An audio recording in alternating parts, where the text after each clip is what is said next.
একটা টার্ম আমরা খুব শুনি এবং আমার পেশেন্টরাও এখন এই টার্মটা নিয়ে অভ্যস্ত হয়ে গেছে, সেটা হচ্ছে হোয়াইট কোট হাইপারটেনশন কাকে বলে। হাইপারটেনশনের বেশ কিছু ডায়াগনস্টিক ক্রাইটেরিয়া আছে।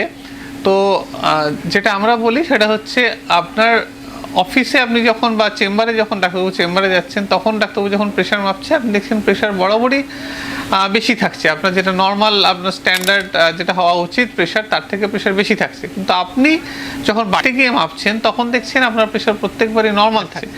এই জিনিসটা অর্থাৎ বাড়িতে মাপলে নর্মাল কিন্তু চেম্বারে গিয়ে মাপলে বেশি পাওয়া, এই জিনিসটা যে ডিসক্রিপেন্সি বা মিসম্যাচ হচ্ছে, এটাকেই বলে হোয়াইট কোট হাইপারটেনশন। অর্থাৎ হোয়াইট কোট মানে হচ্ছে ডাক্তারবাবু জেনারেলি হোয়াইট অ্যাপ্রন পরে থাকেন, তো সেই তার চেম্বারে গিয়ে যে প্রেশারটা বেড়ে যায় সেটাকে হোয়াইট কোট হাইপারটেনশন বলা হয়ে থাকে।